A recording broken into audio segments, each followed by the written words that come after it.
Bismillahirrahmanirrahim. Assalamualaikum warahmatullahi wabarakatuh. Waalaikumsalam Waalaikumsalam warahmatullahi wabarakatuh. warahmatullahi wabarakatuh. Baik. Alhamdulillahi rabbil alamin wahdahu wassalatu wassalamu ala asyrafil anbiya'i wal mursalin wa ala alihi wa sahbihi wa sallam ajma'in. Amma ba'du. Puji syukur kehadirat Allah di siang hari ini kita dapat mengadakan pertemuan kuliah ya, yang hari ini insya Allah tema kajiannya atau materinya adalah hukum operasi kelamin. Nah, temanya agak-agak ini ya, tapi perlu kita ini kan, kita pelajari. Oke, sebelum kita lanjut, mari sama-sama bersalawat kepada Nabi dengan mengucapkan Allahumma salli ala Sayyidina Muhammad. Allahumma Allahumma sholli ala Sayyidina sholli Muhammad ala wa ala ali Sayyidina Sayyidina Muhammad Muhammad. wa ala Sayyidina Muhammad. Bagaimana kabarnya semua? Sehat? Alhamdulillah. Alhamdulillah, sehat Ustazah. Oke, Ustazah bagaimana? Alhamdulillah. Masih tetap semangat kan? Sehat saja, Allahu Akbar. Masya Allah. Baik. Jadi perkuliahan kita hari ini dari perkuliahan Masailul Fiqhiyah yang lebih dekat ke permasalahan-permasalahan kontemporer ya. Hukum-hukum fikih kontemporer yang di zaman Rasulullah dahulu, di zaman sahabat Nabi belum terjadi hal seperti ini. Namun kita sebagai umat Islam yang sudah mukallaf, yang artinya tindak tanduk, perilaku, perbuatan, perkataan kita akan berakibat hukum. Jadi perlu kita tahu juga apa nih hukumnya kalau seseorang melakukan hal seperti ini. Jadi yang kita lihat saat ini ya, baik di media sosial ataupun di berita-berita gitu ya, ataupun di YouTube. Begitu banyaknya orang yang merasa tidak nyaman dengan identitas bawaannya, identitas kelamin khususnya ya, jenis kelaminnya, sehingga memutuskan untuk melakukan operasi kelamin. Jadi sebagai umat Islam, kita perlu tahu nih, apa hukumnya melakukan operasi kelamin. Di sini tidak ada yang kepikiran kan untuk melakukan operasi semacam ini? Enggak Enggak, ada. Ustazah. Alhamdulillah. Pikir Ustazah pikir. Nah, namun ya, walaupun namanya operasi kelamin ya, tidak semua bisa dipukul rata hukumnya. Jadi ada beberapa jenis operasi yang justru nanti dianjurkan untuk dilakukan. Oke. Jadi sebelum kita masuk ke materi lebih lanjut, Ustazah akan menyampaikan dulu capaian materi yang harusnya bisa didapatkan oleh seluruh mahasiswa yang berhadir siang ini. Yang pertama, diharapkan setiap mahasiswa mendapatkan pemahaman teoritis, artinya paham teorinya. Nah, jadi setiap mahasiswa dapat memahami konsep dasar terkait identitas gender, ya, seksualitas, serta berbagai istilah dan isu dalam konteks fikih dan etika Islam. Nah, kita sebenarnya hal ini bukan hal yang baru sebenarnya kan. Kita sudah sama-sama tahu Allah menciptakan manusia itu hanya dalam dua jenis saja. Nah, perempuan dan laki-laki. Tidak ada yang abu-abu kan? Laki-laki. Tidak ada istilahnya yang abu-abu, nggak jelas laki-laki ataupun perempuan. Paham Itu Ustazah. kita harus tahu dulu identitas gender itu apa, seksualitas itu apa. Ada identitasnya perempuan, tapi kecenderungan seksualnya mengarah pada lawan apa namanya, mengarah pada sesama jenis gitu. Nah, kemudian pemahaman hukum fikihnya, ya. Mau tidak mau sebagai mahasiswa di UIN Syarif UIN eh, Syekh Ali Hasan Ahmad Ad-Dari Padang Sidimpuat ya, kita lembaga keislaman tidak terlepas dari hukum. Jadi kita mesti tahu nih hukumnya apa. Hukum fikihnya apa nih? Boleh nggak dilakukan? Kalau ada yang melakukan apa ininya? Nah, itu penting kita ketahui. Kemudian kita menganalisis kasus. Jadi di sini nanti ketika mahasiswa kalian menemukan kasus-kasus serupa, tentu kan perlu dianalisis juga. Jadi tidak langsung kita menjudge ini salah, ini haram, ini boleh dan seterusnya. Harus dianalisis, dilihat dari tujuan melakukan operasi. Kemudian tentu kita sebagai umat Islam dan berada di bawah lembaga Kementerian Agama ya, mengedepankan juga memasukkan atau mengintegrasikan nilai-nilai moderasi beragama. Nah, baru seterusnya capaian yang diharapkan bisa dimiliki oleh setiap mahasiswa adalah kemampuan berargumentasi ya. Nah, jadi pandai udah bisa gitu. Jadi kalau ditanya bukan sekedar tanya taunya haram gitu ya, tapi tahu dalilnya apa, argumennya bagaimana. Baik baik secara dalil akli maupun naklinya.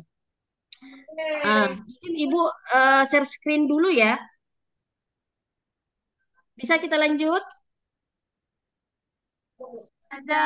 Bisa Ada. saja. Oke, kita share screen untuk materi kita hari ini.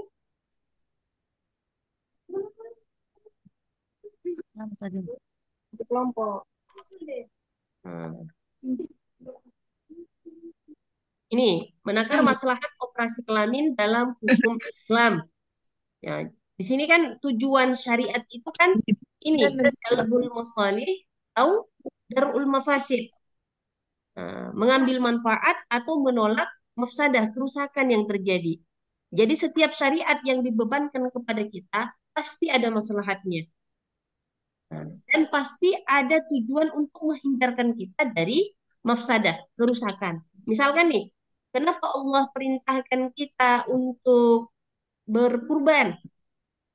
Ya, bukan hanya sekedar untuk gaya-gayaan. Ini kaya nih saya punya bisa berkurban. Ada maslahatnya di sana. Yang pertama, mengikir rasa bakhil, berbagi dengan yang kurang mampu, ya, banyak maslahatnya. Kenapa Allah larang kita berzina, meminum khamar misalkan? Karena ternyata banyak mafsadah yang ditimbulkan dalam perbuatan tersebut. Jadi nanti ada takaran-takaran yang melalui prinsip-prinsip kaidah Islam ya. Jadi latar belakang operasi kelamin. Kita masuk kembali ke materi ini. Jadi misalkan nih kalian saja masuk ke kampus kan pasti ada latar belakang di baliknya kan. Ada alasan-alasan tersendiri kenapa memilih UIN Syahada sebagai tempat untuk berkuliah. Jadi begitu juga orang yang melakukan operasi kelamin. Mereka memiliki latar belakang tersendiri, alasan tersendiri kenapa harus melakukan operasi kelamin. Jadi dari latar belakang ini atau alasan yang mereka pilih lah nanti yang akan menentukan hukum dari operasi kelamin yang dilakukan. Ini sesuai kaidah fikih al-umuru bimaqasidiha. Ya, setiap perkara atau perbuatan yang kita lakukan itu dihukumi ya, dihukumi mendapatkan pahala ataupun dosa. Itu tergantung tujuannya. Ustazah macet. Ya, gimana? Sekarang gimana suaranya sudah kedengaran? Sudah, Sudah, Ustazah. Ustazah. Alhamdulillah. Oke, kita lanjut. Jadi di sini orang yang melakukan operasi kelamin ada tujuannya ya untuk menghilangkan penyakit. Atau karena memang ada kelainan bawaan, kelainan kelamin bawaan dan perlu dioperasi, perlu Masih dihilangkan. pikiran. Gimana suaranya masih bermasalah? Suara Ustazah? Bisa kita lanjut? Bisa, Ustazah. Oke, kita lanjut lagi. Jadi ada tujuannya, dia melakukan operasi kelamin karena ada kelainan bawaan, ada penyakit Ya, misalkan nih, orang-orang yang berkelamin ganda, lahir dia udah punya dua kelamin. Adakah seperti itu? Ada. Walaupun ya tidak banyak gitu ya. Nah, ada seorang anak dilahirkan oleh ibunya kelaminnya dua, sama-sama laki-laki atau sama-sama perempuan, atau bahkan ada laki-laki dan perempuan di tubuh yang sama. Nah, sehingga di sini nanti orang yang seperti ini disebut dengan khunsa, orang yang memiliki kelamin ganda. Atau ada orang yang sama sekali ya tidak jelas bentuk kelaminnya, ada cacat pada kelamin. Jadi sehingga kita sulit menentukan apakah dia laki-laki dan atau perempuan. Unsa. Siapa Khunsa pemimpin namanya. ini? Jadi orang-orang seperti ini namanya khunsa. Unsa. Iya, ada dua jenis khunsa. Unsa. Ada khunsa muskil, ada khunsa ghairu muskil. Nah, ada khunsa ghairu muskil artinya orang-orang yang mengalami kelainan kelamin bawaan, tapi tidak sulit untuk diidentifikasi. Jadi walaupun misalkan nih kelaminnya dua, tapi yang berfungsi cuma satu. Misalkan cuma kelamin yang bagian laki-laki gitu ya, kelamin laki-lakinya. Nah, berarti dia nanti akan dikategorikan sebagai laki-laki. Nah, ada khunsa muskil. Nah, ini yang sulit diidentifikasi. Misalkan bentuk kelaminnya nggak jelas, laki-laki apa perempuan. Atau kalau kelaminnya ganda, dua-duanya sama-sama berfungsi, sama-sama mengeluarkan air seni. Nah, sehingga nanti di sini butuh identifikasi lebih lanjut. Seperti itu. Jadi nanti kalau sudah teridentifikasi dan jelas dia adalah laki-laki atau perempuan, maka salah satunya sebaiknya dihilangkan, dilakukan operasi kelamin, operasi pembuangan. Kalau misalkan bentuknya yang cacat, maka dilakukan operasi penyempurnaan kelamin. Jadi ini tujuannya ya, tujuannya untuk menghilangkan kelainan atau penyakit aib. Penyakit lain atau Ya. kelainan. Kemudian ada tujuannya atau alasan seseorang melakukan operasi kelamin karena faktor kejiwaan, ya, dorongan hawa nafsu. Misalkan nih, dia terlahir sehat normal dalam bentuk kelamin yang orang-orang pada umumnya, tapi seiring berjalannya waktu dan dia semakin dewasa, dia merasa terjebak dalam identitas yang salah. Kelaminnya laki-laki, tapi dia merasa dia perempuan. Jiwanya perempuan, Ustazah. Iya, merasa jiwanya jiwa perempuan. Tante-tante dia yang ngerasa dia tante-tante, bukan om-om Kayak lu gitu. cinta Luna. Iya, dan itu banyak contohnya ya. Dan bisa kita lihat di Iya, masyarakat kita Ustazah. gitu. Di sini Iya, banyak Ustazah. Ustazah. Jadi kalau baru kemayu tapi belum melakukan operasi kelamin, ya itu pun nggak boleh juga kan. Dilaknat orang-orang yang menyerupai laki-laki, Perempuan. laki-laki yang menyerupai perempuan, perempuan yang menyerupai laki-laki. Laki-laki. Apalagi kalau sampai melakukan operasi kelamin. Operasi kelamin. Jadi orang-orang yang seperti ini kita sebut istilahnya transgender. Ya, ya transgender kayak Lucinta Luna, almarhum Dorce ya. Banyak sih sebenarnya public figure yang kita lihat baik di Indonesia maupun di luar negeri. Ini lalu bagaimana pandangan Islam terhadap operasi yang mereka lakukan seperti ini? Ini yang mau kita kaji. Oke, kita lanjut ke slide berikutnya. Aman? Yang lainnya, ayo di mute dulu apanya mikrofonnya. Aman Ustazah. Oke, kita lanjut ya. Jenis-jenis operasi kelamin. Jadi berangkat dari latar belakang tadi, kita dapat mengklasifikasikan, mengelompokkan jenis operasi. Yang pertama, perbaikan kelamin. Ini orang-orang yang memang dia terlahir, kelaminnya memang satu, tapi terjadi cacat. Dan itu contohnya seperti Aprilia Manganang. Mungkin kalian pernah membaca beritanya. Seorang atlet voli wanita. Jadi waktu kecil dia lahir memang bentuk kelaminnya nggak jelas. Tapi orang tuanya merasa ini perempuan ini gitu. Jadi diperlakukan seperti perempuan, bahkan menjadi salah satu atlet voli wanita. Dari prestasinya dia diangkat jadi tentara wanita. Itu salah identifikasi ya.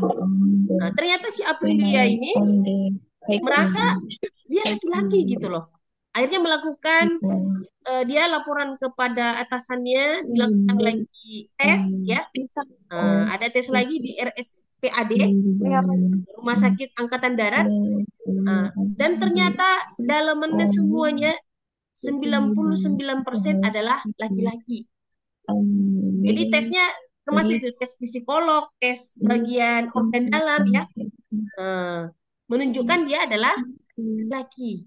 Jadi yang seperti ini dia perlu melakukan operasi untuk memperjelas bentuk kelaminnya. Kemudian yang kedua, ini bagi yang berkelamin ganda. Pembuangan kelamin ganda, menghilangkan salah satu organ pada kelamin ganda yang mana organ ini tidak berfungsi gitu. Itu boleh dibuang. Dan sebaiknya memang harus dibuang biar lebih jelas jenis kelaminnya. Kemudian yang ketiga berarti adalah penggantian kelamin. Ini mengubah jenis kelamin pada orang dengan kelamin normal.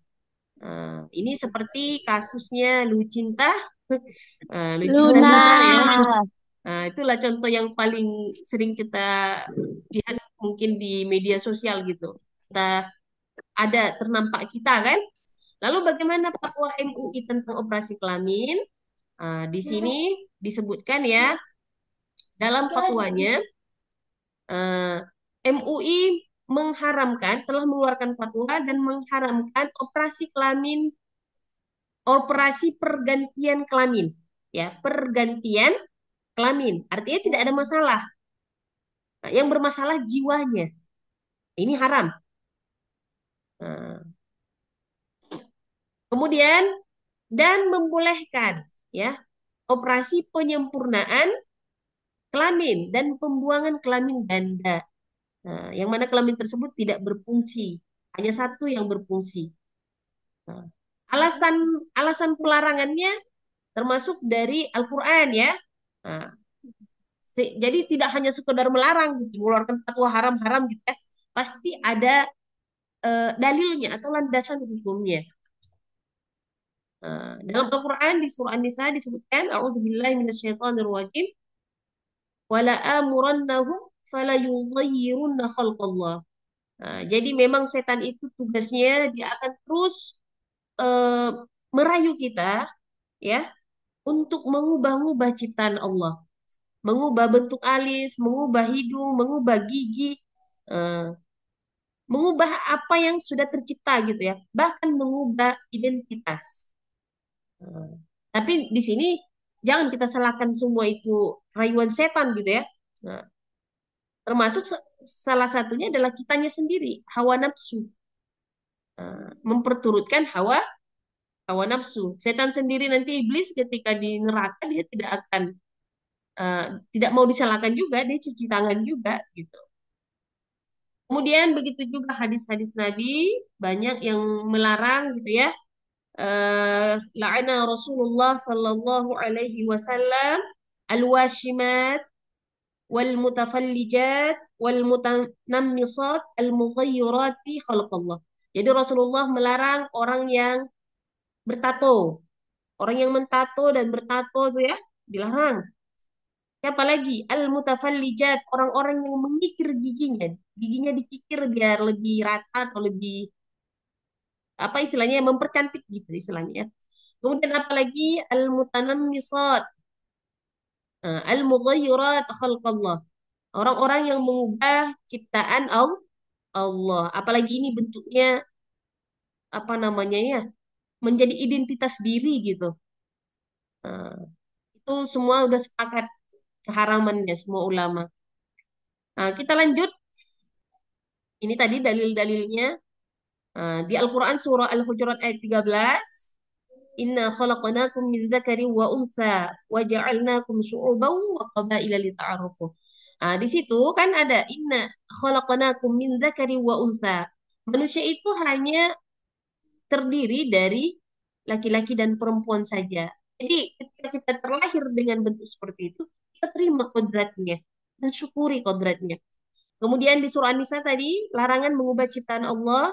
Begitu juga di dalam hadis Nabi, peringatan dan laknat Allah dan Rasulullah, orang-orang yang gemar mengubah ciptaan Allah tanpa alasan yang sah. Ya, alasan yang sah maksudnya di sini, kalau misalkan ada seseorang yang luka bakar gitu ya, lalu dia melakukan operasi plastik, dan ternyata setelah operasi plastik, wajahnya tampak lebih berubah gitu, struktur wajahnya jadi lebih cantik kah? Atau pokoknya berubah lah dari aslinya. Nah, di sini operasinya tetap harus dilaksanakan karena itu sesuai kaidah fikih Masuk at-tarafu Ustazah. yuzalu. Ya. Nah, kemudaratan itu harus dihilangkan. Ya, caranya kalau udah terbakar seluruh muka gitu kan, maka mau nggak mau ya caranya hanya operasi plastik. Kalau misalkan setelahnya dia lebih cantik, itu adalah bonusnya. Oke? Lalu bagaimana maslahat dalam operasi penyempurnaan kelamin? Nah, ada orang-orang yang seperti tadi kita jelaskan di awal, cacat kelaminnya atau ganda kelaminnya, dan dia melakukan operasi. Ya, jadi di sini ada banyak sekali maslahatnya. Dia harus melakukan operasi. Yang pertama untuk memperjelas identitasnya. Nah, dan tentu saja memperjelas status sosial dan hukumnya di tengah masyarakat. Nah, harusnya dia bisa jadi imam sholat gitu ya. Tapi karena selama ini dia dikira perempuan, nah, jadi imam sholat ya kan, sholat jamaah banyak sebenarnya nanti kaitannya itu. Kemudian kemudahan hukum, memudahkan dalam melakukan perbuatan hukum, termasuk kita dalam hukum Islam ada namanya fikih mawaris. Dan fikih mawaris ini sangat terkait dengan identitas gender seseorang, karena bagian laki-laki dengan bagian perempuan itu kan tidak sama ya. 2 banding 1 kan. Nah, kemudian kesehatan mentalnya juga. Ini yang dialami Aprilia Mangandang. Kenapa dia akhirnya memilih untuk melakukan tes lagi dan melakukan operasi plastik untuk kesehatan mentalnya. Karena selama ini dia juga merasa dia bukan perempuan gitu, dia laki-laki. Nah, kemudian kemaslahatan umum, mencapai kebaikan dan menghindari kemudaratan. Nah, kita lanjut, implikasi hukum operasi kelamin ini adalah eh, operasi kelamin memiliki implikasi yang signifikan dari berbagai aspek kehidupan, termasuk perkawinan, kewarisan, ibadah. Nah, jadi bagi khunsa yang menjalani operasi penyempurnaan kelamin, status hukumnya akan mengikuti jenis kelamin yang diperjelas. Misalkan nih, ada yang tadi kelamin ganda, mana yang dibuang dan mana yang tersisa. Yang tersisa itulah yang menjadi status hukum dia.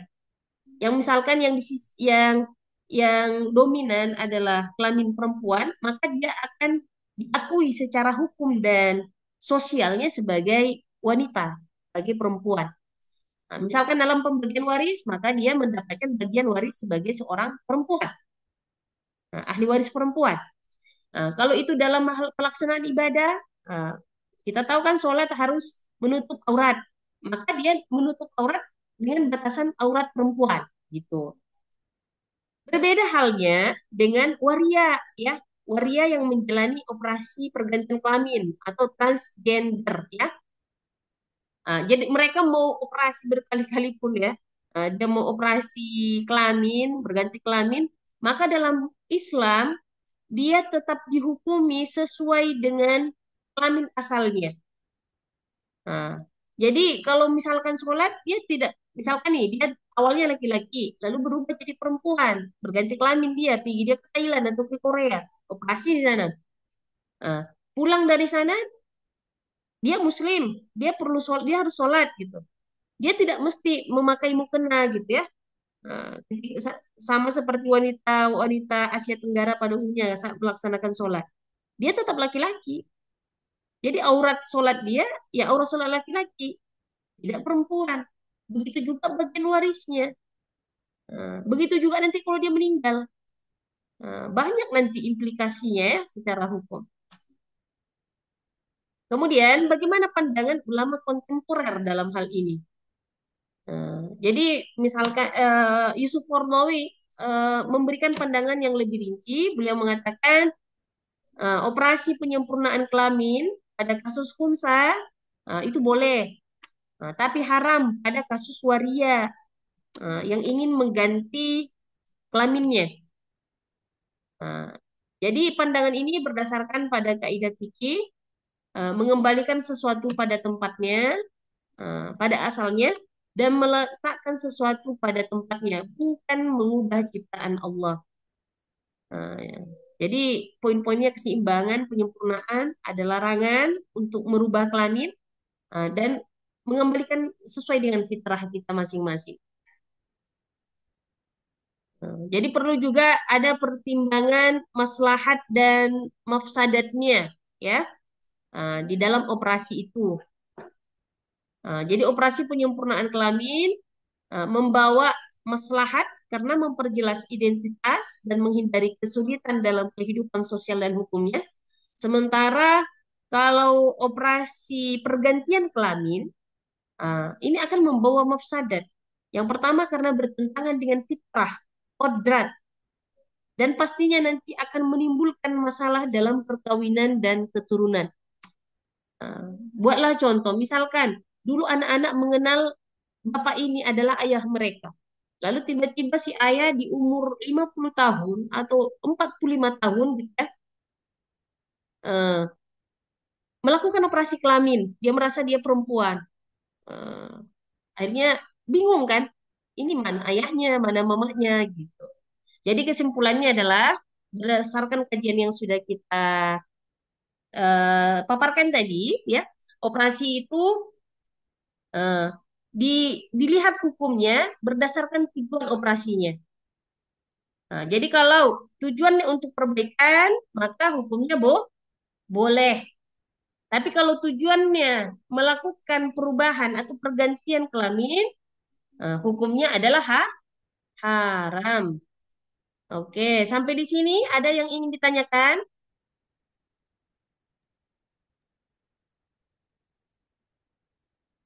Umi,